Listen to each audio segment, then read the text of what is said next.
الحمد لله وحده، والصلاة على من لا نبي بعده،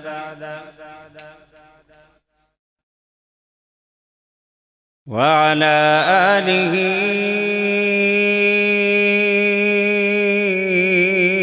وأصحابه أجمعين.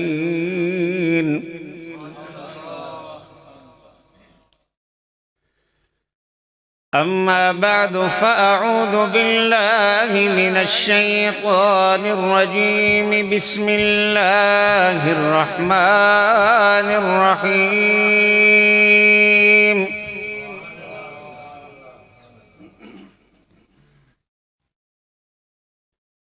إلا تنصروه فقد نصره الله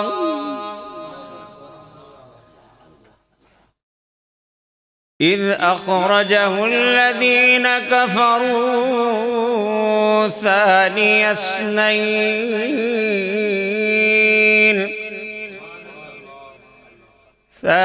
اثنين إذ هما في الغار إذ يقول لصاحبه لا تحزن إن الله معنا. آمنت بالله، صدق الله مولانا العظيم، وبلغنا رسوله النبي الكريم الأمين، ونحن على ذلك لمن الشاهدين والشاكرين،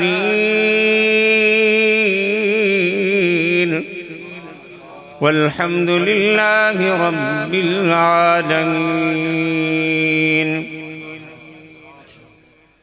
مولاي صل وسلم دائما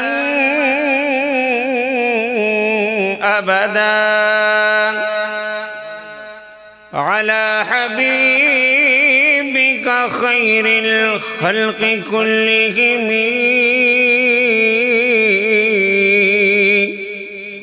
هو الحبيب الذي ترجى شفاعته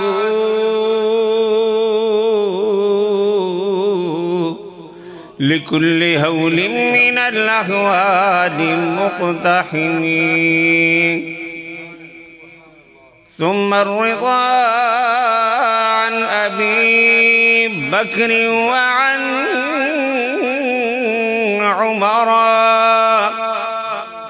وعن علي وعن عثمان ذي الكرم. ما إن مدحت محمدا بمقالتي، ولكن مدحت مقالتي بمحمد. بلغ العلا بكماله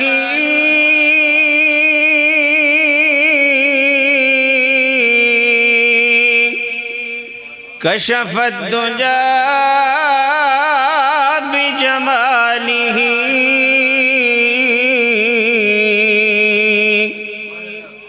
حسنت جميع خصاله،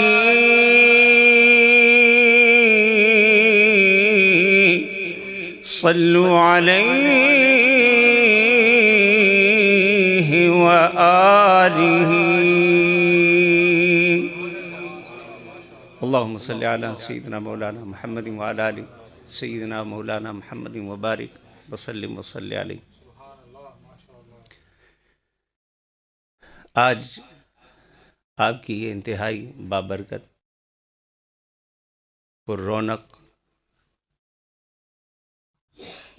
عشق و محبت کی چاشنی میں ڈوبے ہوئے کیفیات کے ساتھ دو عنوانات، پہلا جو ہر سال آپ کرتے ہیں اور بڑی محبت و عقیدت کے ساتھ اس خاص مہینے میں، ان خاص ایام میں خلیفہ اول یار غار و مزار مصطفیٰ ثانی اثنین سیدنا صدیق اکبر رضی اللہ تعالی عنہ، ان کی یاد میں ان کے تذکروں سے اپنے ایمان کو جلا بخشتے ہیں۔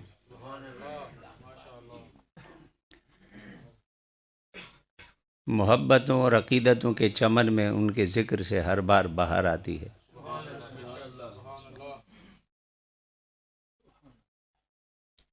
اور دوسرا عنوان ہمارے انتہائی پیارے محترم، خود بھی ثناخواں ہیں، لیکن صرف ثناخوانی نہیں کرتے بلکہ رسول اللہ صلی اللہ علیہ وسلم کے پیغام محبت کو جہاں بھی ہو عقیدت، محبت، الفت و چاہت کے ساتھ عام کرتے ہیں، اوروں تک پہنچاتے ہیں۔ اور یہ دونوں عظیم کام ان کے برادر گرامی کی جدائی کا حادثہ، میں پاکستان تھا، مجھے اطلاع ملی تو آج میں نے سوچا کہ ان سے براہ راست بھی تعزیت ہوگی اور اس بابرکت محفل میں ان کے لیے اصال ثواب بھی ہوگا، اور پوری محفل میں جتنے پاکیزہ کلمات کہے جائیں ابتدا سے انتہا تک، ہم تو اس بات کے قائل ہیں کہ مومن، اور مومن بھی ایسا جو عشق مصطفیٰ میں ڈوبا ہو، وہ مرتا نہیں، وہ ایک مرحلے سے دوسرے مرحلے کی طرف انتقال کرتا ہے۔ جو امام غزالی رحمۃ اللہ تعالی علیہ نے فرمایا تھا کہ انسان ازلی تو نہیں لیکن ابدی ہے، بئی معنی کہ جب سے اللہ نے اسے پیدا کیا، پہلے عالم ارواح میں، عالم ارواح سے رحم مادر میں، رحم مادر سے عالم دنیا میں، یہاں سے پردہ کر کے عالم برزخ میں، عالم برزخ سے پھر اٹھ کر یوم محشر میں، پھر وہاں سے اپنے نصیب کے مطابق جو مقام رضا اللہ نے اس کے لیے بنایا، پھر ہمیشہ کی زندگی۔ تو یہ ایک ٹرانزیکشنل پیریڈ ہے دنیا کا، اور اس ٹرانزیکشنل پیریڈ میں ہم اپنے اپنے اعمال، اپنے اپنے افعال، اپنے ارکان، اپنے اقوال، ان کی بنیاد پر جو اگلا پیریڈ ہے جسے ہم قبر کہتے ہیں، اور پھر عالم برزخ کا ایک طویل سفر ہے، وہاں پر کہنے کو تو وہ قبر ہے، کسی کے لیے وہ جہنم کے گڑھوں میں سے ایک گڑھا ہے، مگر کسی کے لیے وہ جنت کی مہکتی اور خوشبوؤں کا مقام ہے۔ کہنے کو قبر ہے مگر روضۃ من ریاض الجنہ، جنت کے باغوں میں سے ایک باغ اس کا انتظار کر رہا ہے۔ اور جب وہ وہاں اترتا ہے، مادی رشتے رکھنے والے، دنیاوی رشتے رکھنے والے سارے ایک ایک کر کے پلٹ کر آ جاتے ہیں، ہر ایک مٹی ڈال کر، بیوی ہو، شوہر ہو، بہن ہو، بھائی ہو، باپ ہو، بیٹا ہو، ہر ایک رشتہ ایک خاص مقام تک ساتھ جاتا ہے، پھر وہاں سے وہ پلٹ آتا ہے۔ لیکن جو صاحب ایمان ہوتا ہے، جو عاشق مصطفیٰ ہوتا ہے، جس کی زندگی سرکار پر درود و سلام کے نذرانے پیش کرتے ہوئے گزری ہوتی ہے، جب آپ سمجھتے ہیں کہ اب وہ تنہا ہے، ان تنہائیوں میں پھر مصطفیٰ کے جمال اور مصطفیٰ کے دیدار سے مشرف ہوتا ہے، وہاں پھر آقا کی زیارت ہوتی ہے۔ قبر کی رات ہے، وہ علامہ علی آسی نے کیا کہا تھا؟ قبر کی رات ہے، اس گل سے ملاقات کی رات۔ ایک پل ہے یوصل الحبیب الی الحبیب. دنیا کی رکاوٹیں ہیں، دنیا کے مسائل ہیں، کبھی نفس، کبھی ہوائے نفس، دنیا کی مادی کائنات، روح جسم کے پنجرے میں قید ہے اور اس مادی دنیا کے تقاضوں میں الجھا ہوا ہے. مگر آگے موت ایک پل کا کام کرتی ہے. یہاں پر درود و سلام پڑھتا رہے گا، محبت کے نذرانے پیش کرتا رہے گا، ذکر و فکر میں ذکر و فکر و علم و عرفانم توئی ہر وقت ان کے تصور میں رہے گا. مگر بظاہر اس ملاقات کا، اس کیفیت کا کوئی وسیلہ نہیں بنتا. مگر عاشق جب اس پل سے گزر جاتا ہے، یوصل الحبیب الی الحبیب، لوگ کہتے ہیں تنہائی میں چلا گیا، مگر وہاں تنہائیوں میں بھی وہ دیدار مصطفیٰ کے جلووں سے مستفید ہوتا ہے. تو ہر ایک کا اپنا اپنا نصیب ہے. جو ایمان کی حالت میں گئے، جو ایمان کی حالت میں گئے، وہ میاں صاحب نے کیا کہا تھا کہ لوکا مینو آن ڈرایا رات قبر دی کالی،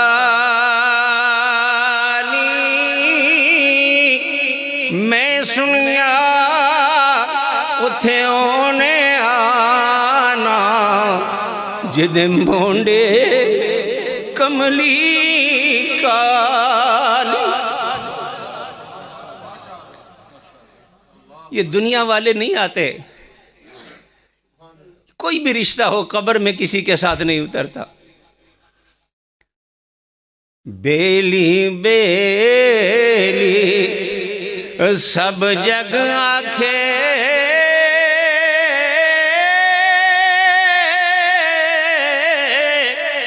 میں بھی آنکھاں بیلی. ہم کہتے ہیں نا تو میرا یار میں تیرا یار، تو میرا میں تیرا، میرا سب کچھ تیرا، تیرا سب کچھ میرا. لیکن یہ سب میرا تیرا کرنے والے جب آخری وقت آتا ہے پھر کوئی کام نہیں آتا. بڑے بڑے رشتے لوگوں کو چھوڑ دیتے ہیں. اس لیے دنیا میں اس سفر کی تیاری کرو جہاں آقا کے سامنے شرمندگی نہ ہو،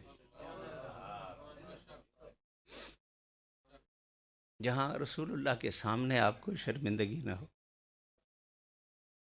لوگوں سے چھپ چھپا کے یہ نہ دیکھے وہ نہ دیکھے، کبھی دائیں دیکھتے ہو کبھی بائیں دیکھتے ہو. کبھی یہ سوچا بھی ہے کہ یہ دفتر جب آقا کے سامنے کھلیں گے تو پھر کیا حال ہوگا؟ از نگاہ مصطفیٰ پنہا بگی،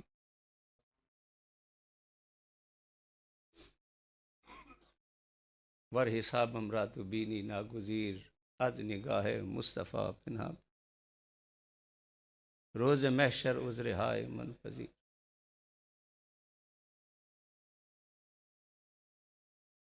اے میرے رب، اگر میرا کوئی عذر بھی قابل قبول نہیں، میری خطاؤں کے دفتر اتنے ہیں، ان کی سیاہی اور تاریکی اتنی ہے کہ چھپائے بھی نہیں چھپتے، تو پھر اے میرے رب میرے آقا کی نگاہوں سے اسے چھپا لے. تو یہ اصالِ ثواب کی مجلس ہیں. ہم الحمدللہ اپنے عشق، اپنی محبت، آقا سے تعلق، رسول اللہ کے ترانے ہر لمحے گانے اور یہ کہنے کہ میں سو جاؤں یا مصطفیٰ کہتے کہتے، کھلے آنکھ صلی علی کہتے کہتے. بیلی بیلی ہر کوئی آنکھے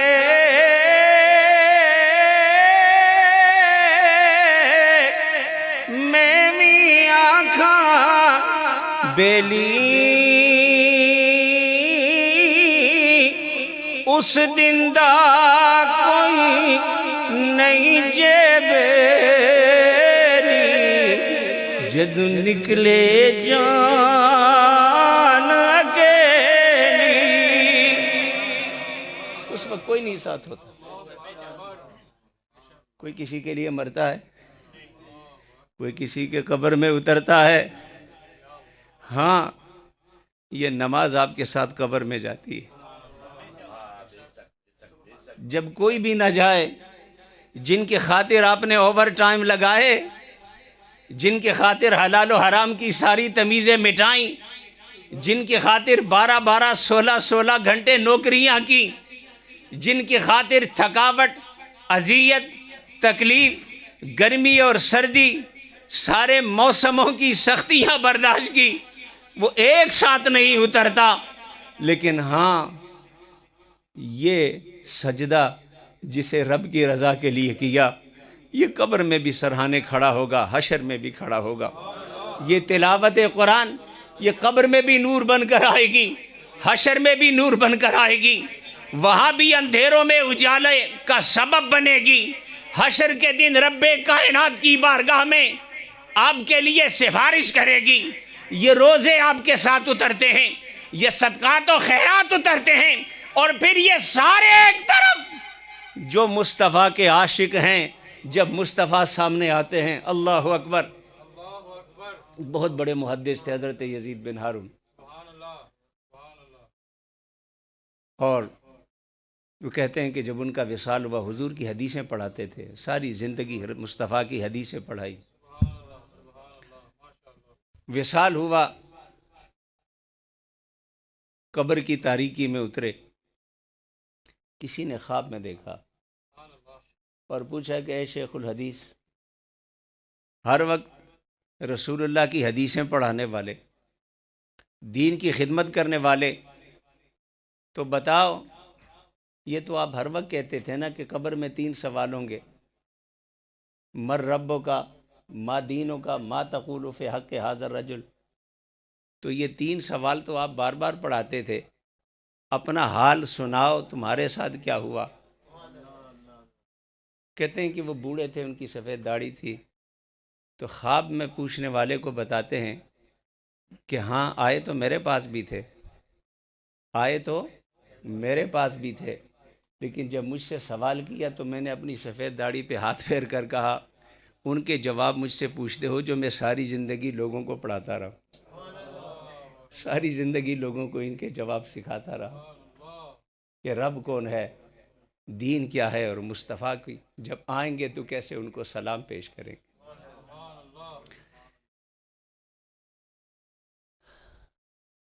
ہمارے ہاں تو لوگ کہتے ہیں نہ جانے حال ہمارا کیا ہوگا، اس پہ شاعریاں کرتے ہیں، سارا کچھ کرتے ہیں۔ میں کہتا ہوں کہ اگر ان کو اپنا نہیں پتہ کہ ان کا حال کیا ہوگا تو ہم اہل ایمان ہیں، ہمیں تو ہمارے مصطفیٰ نے بتایا، تحشرون کما تموتون، تمہارا حال کیا ہوگا، تمہارا حشر ویسا ہوگا جیسے تمہاری موت ہوگی۔ تو مولا میری موت کیسے ہوگی؟ کما تحیون، فرمائے جیسے جیو گے ویسے موت ہوگی، جیسے موت ہوگی ویسے ہی حشر ہوگا۔ تو اپنے جینے کے انداز سے خود ہی دیکھ لو کہ تمہارا حال کیا ہوگا، بے خبر کیوں ہو؟ تمہارا انداز، تمہارا طور طریقہ، تمہارے اقوال افعال، تمہارا چال چلن، اٹھنا بیٹھنا، حقوق اللہ، حقوق العباد، اللہ سے رابطہ، مخلوق سے رابطہ، یہ سارے تمہارے احوال خود انالائز کرو۔ اس لیے تو کہتے ہیں حاسبو قبل ان تحاسبو، اے بندے وہ دن آنے والا ہے جب تیرے لیے لوگ بیٹھ کر فاتحہ پڑھیں گے، لیکن وہاں جا کر پھر تجھے بدلنے کا موقع نہیں ملے گا، وہاں تیرے اعمال تیرے ساتھ ہوں گے۔ قبل اس کے جب کوئی اور تیرا حساب کرے تو خود اپنا حساب کیوں نہیں کرتا؟ اگر کوئی وعدہ کاٹا ہے تو اتھے مکا چھوڑ کر ادھر ہی مکا دو گا، حساب یہیں ختم کر دو، اس لیے کہ یہاں معافی بھی ہے، تلافی بھی ہے، لین دین بھی ہے۔ درہم کا درہم دے دو، دینار کا دینار دے دو، پاؤنڈ کا پاؤنڈ دے دو، ڈالر کا ڈالر دے دو، لیکن آخرت میں یہ کرنسی کام نہیں آئے گی۔ آخرت میں جب پاؤنڈ لینے والا آئے گا، اللہ فرمائے گا یہ سائل ہے، اس کا حساب پورا کرو۔ اے مولا میں نے تو توبہ کی، پر توبہ تو گناہوں سے ہوتی ہے، حقوق اللہ سے، حقوق العباد میں تو بندہ معاف کرے تب جان چھوٹتی ہے۔ یہ بندہ اب کھڑا ہے، اب وقت مجھے اجازت نہیں دیتا کہ میں اس حدیث کی طرف جاؤں کہ جب مصطفیٰ نے فرمایا کہ مسکین کیا ہے، صحابہ نے فرمایا جس کے پاس مال نہ ہو۔ پھر آپ نے تشریف فرمائی، فقط ایک اشارہ کر کے آگے بڑھتا ہوں کہ قیامت کے دن آئے گا، اس کے پاس نمازیں ہوں گی، اس کے پاس عبادتیں ہوں گی، اس کے پاس بہت کچھ ہوگا، مگر حقوق العباد کے باب میں ایک لائن کھڑی ہو جائے گی، کہیں گے مولا اس بندے سے ہمارا حساب و کتاب ہے۔ اللہ فرمائے گا یہ پہاڑ جیسی عبادتیں لے کر آنے والے پہلے بندوں کو فارغ کر، پھر اگلا حساب کتاب ہوگا۔ آگے کسی کا ادھار ہے، کسی کا دنیاوی مال ہے، کسی کا لین دین ہے، کہے گا مولا دنیا کے مال تو دنیا میں رہ گیا، یہاں زمین اس سے میں نے کھائی تھی، زمین پہ قبضہ کیا تھا، اب آخرت میں زمین کہاں سے دوں، درہم و دینار تھے کہاں سے دوں۔ اللہ فرمائے گا یہاں کی کرنسی یہاں کی ہے، اب اس کی جو ایکسچینج کرتے ہیں نا آپ کہ وہاں جائیں تو چینج کرو، یہاں ایکسچینج کرو، فرمایا یہاں کی کرنسی یہ جو تو نے پہاڑ نما عبادتیں اٹھائی ہیں یہ آخرت کی کرنسی ہے، اپنی عبادت دو، بندہ لیتا چلا جائے گا، یہ دیتا چلا جائے گا۔ ایک وقت ایسا آئے گا لائن لمبی ہوگی، نمازیں خوب پڑھی ہوں گی، دکان میں جھوٹ بولا ہوگا، روزے سارے رکھے ہوں گے، لوگوں کا مال غصب کیا ہوگا، رشتہ داروں کا دل دکھایا ہوگا، لوگوں کے ساتھ ہزار ہیرا پھیری کی ہوگی، سمجھا ہوگا حاجی صاحب کہلاتا تھا، وہاں بھی جان چھوٹ جائے گی، نمازی صاحب کہلاتا تھا، وہاں بھی جان چھوٹ جائے گی۔ فرمایا نہیں، آخرت کی کرنسی ہے، اور جب ساری عبادت چلی جائے گی ابھی مانگنے والوں کی لین ختم نہ ہوگی، کہے گا مولا اب تو دنیا میں دینے والی چیزیں پہلے ہی نہیں تھی، آخرت کی کرنسی بھی دے دی، آخرت کا بدلہ بھی دے دیا، اب تو نہ وہ عبادتیں رہیں نہ وہ تلاوتیں رہیں، لوگوں کی لائن ختم نہیں ہوتی۔ اللہ فرمائے گا دینے کے لیے کچھ نہیں ہے، اٹھانے کے لیے کندھے تو سلامت ہے، اٹھا ان کے گناہ اپنے کندھے ڈالو۔ آج لین دین کا حساب ہوگا، وَنَدَعُ الْمَوَازِينَ الْقِسْطَ، ہم نے آج عدل کے ساتھ انصاف کے ساتھ ترازو لگایا ہے، وَالْوَزْنُ يَوْمَئِذٍ الْحَقِّ، حق کے ساتھ وزن لگایا ہے۔ آج کسی کی جلالت، کسی کا خاندان، کسی کا قبیلہ، کسی کی بدماشی، کسی کا روب اور دبدبہ، کسی کی ہیر پھیر کام نہ آئے گی، وہ سارے دنیا کے کام تھے، آج رب کی بارگاہ ہے، تمہارے رب نے یہ ترازو لگایا ہے، ہر ایک کو پورا پورا بدلہ دیا جائے گا۔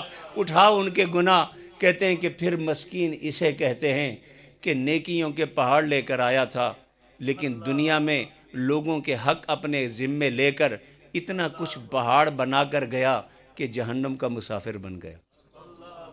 اس لیے ہم الحمدللہ اس حوالے سے، یہ ایک ضمنی گفتگو تھی، بات طویل ہو گئی، میں اپنے برادر محترم سے اظہار تعزیت بھی کرتا ہوں، اور ایمان ہے کہ جو عشاق مصطفیٰ ہیں وہ نغمے الاپتے ہوئے، ترانے گاتے ہوئے مصطفیٰ کی بارگاہ میں جاتے ہیں۔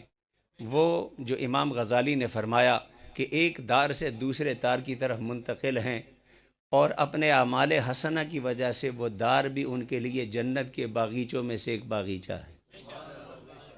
لیکن بہرحال جن سے بچپنا گزرا ہو، زندگی گزری ہو، کھیل کود میں، بچپنے میں، زندگی کے بہت بڑا حصہ جن کے ساتھ اٹھتے بیٹھتے کھاتے پیتے ایک چھت تلے گزرا ہو، جب بچھڑتے ہیں تو یاد تو آتی ہے۔ لیکن ایک بات اس موضوع پہ آخری کروں گا کہ یہ دنیا میں کسی نے پہلے جانا ہے، کسی نے بعد میں جانا ہے، جانا سب نے ہے، کوئی پہلے کوئی بعد میں۔ ایک بات ذہن میں پکی بٹھا لیں، یہاں کا بچھڑنا تو بچھڑنا ہے ہی ہے، دعا کریں خدا جب دوبارہ جمع ہوں حشر میں پھر ایک دوسرے سے نہ بچھڑیں، جب حشر میں جمع ہوں تو پھر ایک دوسرے سے نہ بچھڑیں، صدیقین کی معیت میں ہوں، صالحین کی معیت میں ہوں، اتقیاء کے جھنڈے کے نیچے ہوں، مصطفیٰ کے لواء الحمد کے جھنڈے تلے، وہاں جب خدا ہمیں جمع کرے پھر وہاں بچھڑنا نہ ہو۔ یہ مختصر بچھڑنا ہے، ایک وقت آئے گا پھر مل جائیں گے، پر وہاں جو ملے خدا پھر ایک ہی راستے کا مسافر بنائے، جو رضائے خدا کا راستہ ہو، رضائے مصطفیٰ کا راستہ ہو۔ اور جو ہمارا آج کا دوسرا موضوع سیدنا صدیق اکبر رضی اللہ تعالی عنہ، جب میں مسجد میں داخل ہو رہا تھا تو حضرت علامہ حبیب الرحمن صاحب دامت برکاتہم العالیہ، یہ بڑے پربہار شخصیت ہیں، محبتوں کے، عقیدتوں کے چراغ جلائے رکھتے ہیں، اور مجھے یہ دیکھ کر ہمیشہ جب یہاں آتا ہوں خوشی ہوتی ہے کہ مسجد کی بھی اس حجم کو نہ دیکھیں، لیکن یہاں کی نورانیت و روشنی، یہ نور ایک ہے جو آنکھوں کو نظر آتا ہے، ایک ماحول کا نور ہے جو دل کی آنکھوں سے دکھائی دیتا ہے اور روح میں اس کی لذت محسوس ہوتی ہے۔ تو جس محبت سے ان محفلوں کو سجاتے ہیں، ان کے مبارکباد پیش کرتا ہوں۔ انہوں نے ایک بات کی تھی، ہمارے یہاں دمادم مس کلندر کے صبح و شام نعرے لگتے ہیں، تو ہم ان چکروں میں نہیں پڑتے، آئیں ہم قرآنی اصطلاح کی طرف چلیں۔ قرآنی اصطلاح کیا ہے؟ آئیں اگر شان صدیق اکبر بیان کرنی ہے تو ایک قرآنی اصطلاح بھی ہے میرے صدیق کے لیے، آپ کے صدیق کے لیے، مصطفیٰ کے صدیق کے لیے، ثانی اثنین، دو میں سے دوسرا۔ یہ قرآن کی اصطلاح ہے۔ کوئی فلانے نمبر دے، کوئی فلانے نمبر دے، وہ جانے، ان کے دھمال جانے اور ان کی نمبرنگ جانے۔ ہم محبت میں اس اصطلاح کو استعمال کرتے ہیں آج کہ ثانی اثنین، دو میں سے دوسرا، پہلا مصطفیٰ ہے، اس کے بعد دوسرا صدیق اکبر ہے۔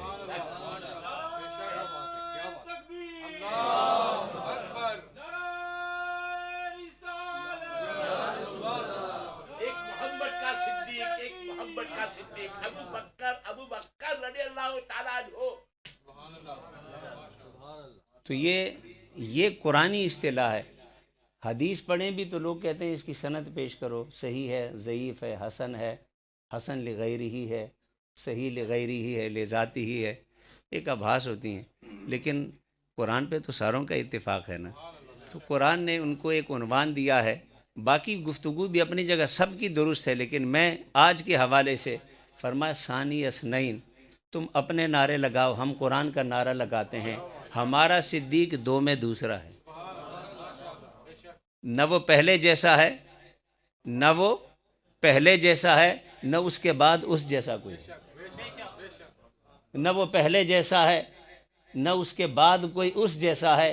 بس دو کا ذکر کر کے قرآن نے پوری کہانی سمجھا دی، ورنہ کہنے کے انداز اور بھی تھے، پر رب کائنات علیم ہے، خبیر ہے، علام الغیوب ہے، وہ غیب کے حال جانتا ہے، وہ ماضی، حال، مستقبل، یہ ہمارے زمانے ہیں، وہ ان سے بے نیاز ہے، آنے والے وقتوں میں کیا ہوگا وہ سب جانتا ہے، چونکہ خالق کائنات ہے، مالک کائنات ہے، اس کے علم میں تو پھر یہ ساری، اس لیے فرما ثانی اثنین، جب تم جھگڑنے لگو تو آؤ میرے قرآن کی طرف جب پلٹو گے تو میں ایک تعارف اپنے مصطفیٰ کا کراؤں گا، ایک تعارف اپنے صدیق کا کراؤں گا۔ ثانی اثنین، تم اپنے اپنے دھمال گانا، لیکن محبت والوں ثانی اثنین کہہ کر قرآن کے نغمے الاپنا، دو میں سے دوسرا، دو میں سے دوسرا۔ اے میرے رب پہلا کون ہے؟ فرمایا پہلا وجہ تخلیق کائنات محمد مصطفیٰ ہے، اور دوسرا ساری امت میں یکتا صدیق اکبر یار غار مصطفیٰ ہے۔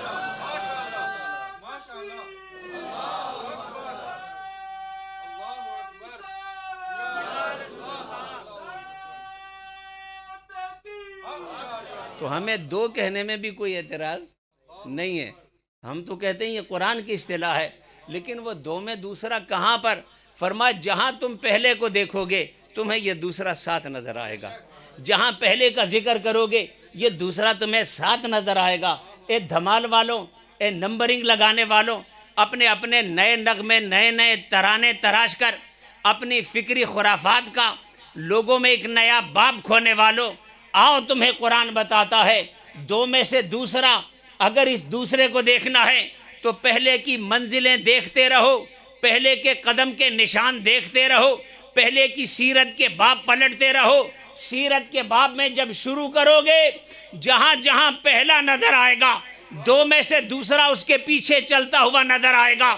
اس لیے ہم کہتے ہیں کہ ہرا سے اتر کر جب مصطفیٰ نے فرمایا قولوا لا الہ الا اللہ تفلحون، بہت سو پر یہ جملہ بھاری گزرا، بہت سو پر بھاری گزرا، اتنا بھاری گزرا کہ وہ جو چچا کہلاتا تھا ابو لہب بن کر، وہ جو چچی کہلاتی تھی ام جمیل کے نام سے، جن کے دیوار سے مصطفیٰ کے گھر کی دیوار ملی ہوئی تھی، رشتہ بھی تھا، تعلق بھی تھا، خون بھی تھا، ظاہری نسب بھی تھا دنیاوی، مگر قولوا لا الہ الا اللہ تفلحون جب یہ جملہ ان پہ بھاری گزرا تو یہ وقت ہوتا ہے بندہ جب میدان میں کھڑا ہو، میرے رشتہ دار کدھر ہیں، میرے بھائی کدھر ہیں، میرے چچا زاد کدھر ہیں، میری برادری کدھر ہے، میرا قبیلہ کدھر ہے، اپنوں پہ نظر ہوتی ہے کہ اس مشکل گھڑی میں میرا خاندان میرے ساتھ ہو، میرا بھائی میرے ساتھ ہو، میرا چچا میرے ساتھ ہو، میرا تایا میرے ساتھ ہو، میرے کزن میرے ساتھ ہوں، مگر یہاں تو ماجرا یہ ہے جو رشتے میں سب سے قریب ہے وہ نعوذ باللہ کہتا ہے تبا لک یا محمد الہذا جمعتنا، نعوذ باللہ نقل کفر کفر نباشت، اے محمد نعوذ باللہ تیرے ہاتھ ٹوٹ جائیں، کیا تو نے ہمیں اس لیے جمع کیا؟ استغفر اللہ استغفر اللہ۔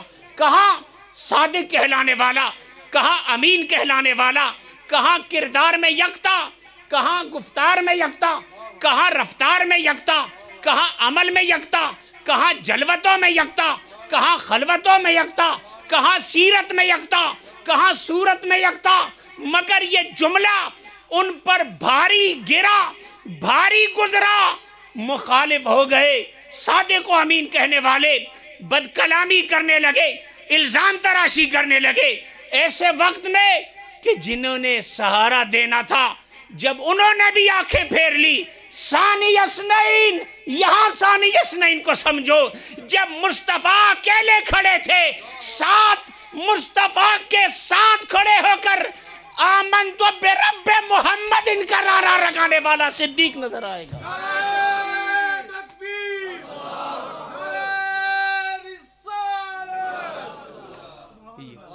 ساتھ کھڑا ہونے والا سب سے پہلا جس نے مصطفیٰ کی دعوت پر لبیک کہا وہ صدیق ہے۔ اب یہاں میں اس تفصیلی بات میں نہیں جاتا، ہمارے ہاں ایک تفصیل ہے، بعض موضوعات کو چھوڑتا چلا جاتا ہوں کہ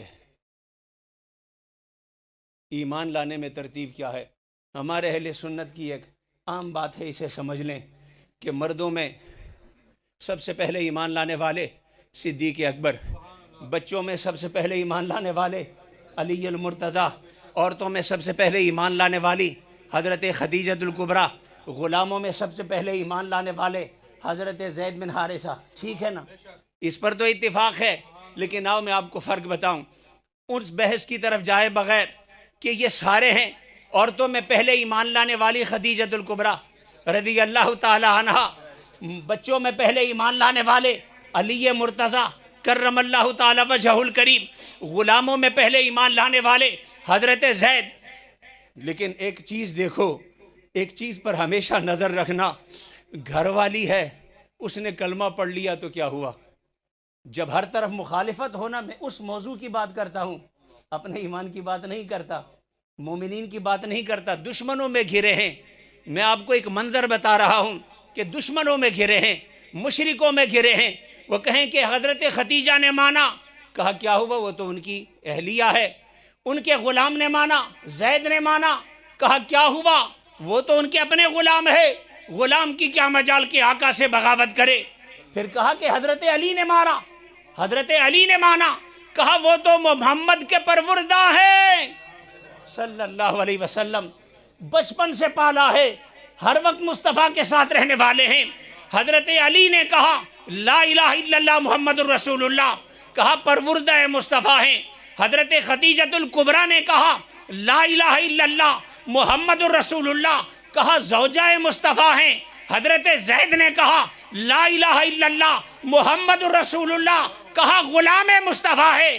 مگر جب عرب کے معاشرے کا، انساب کا ماہر، صاحب وجاہت، صاحب علم، صاحب کمال، قبیلے میں معظم، خاندان میں معظم، لوگوں میں مکرم، صاحب فکر و دانش، ابو بکر جب کہتا ہے لا الہ الا اللہ محمد رسول اللہ تو دیکھنے والے بھی حیرت کا پیکر بن جاتے ہیں کہ اب ہم کہیں تو کیا کہیں. اے ابو بکر تو نے کلمہ پڑھ کر ہمارے کہنے کو بھی کچھ نہ چھوڑا.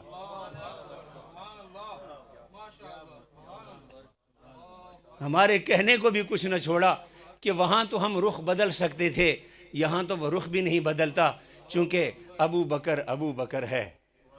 ابو بکر دور جاہلیت میں بھی وجاہت والا ہے, علم انصاب کا ماہر ہے, قضایا کا فیصلے کرنے والا ہے, تاجر ہے, عزت والا, وقار والا.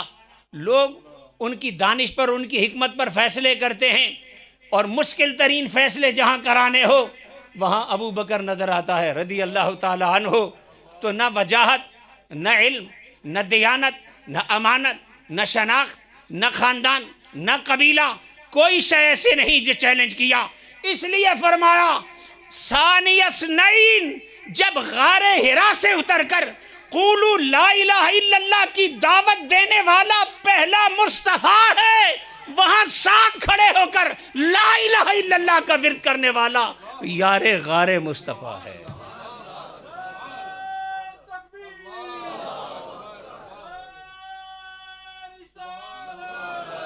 اور اگر یہ ثانی اثنین کی گردان پڑھوں تو مجھے لگتا ہے دیر بہت ہو جائے گی, چونکہ ہم اہل سنت یہ مانتے ہیں کہ یہ جو قرآن نے ثانی اثنین کہا یہ ایسا دوسرا ہے کہ مصطفیٰ کے ساتھ سائے کی طرح رہتا ہے. جیسے سایہ جسم سے جدا نہیں ہوتا, صدیق کبھی مصطفیٰ سے جدا نہیں ہوا. یہاں پر آمن تو لا الہ الا اللہ کہہ کر صدا لگائی, خواہ وہ ہجرت کی تنہائیاں ہوں وہاں پر بھی مصطفیٰ کے ساتھ صدیق ہے, خواہ وہ مدینہ کا دخول ہو, استقبال والوں کے سامنے آنا ہو, ثانی اثنین مصطفیٰ کے ساتھ دوسرا صدیق ہے.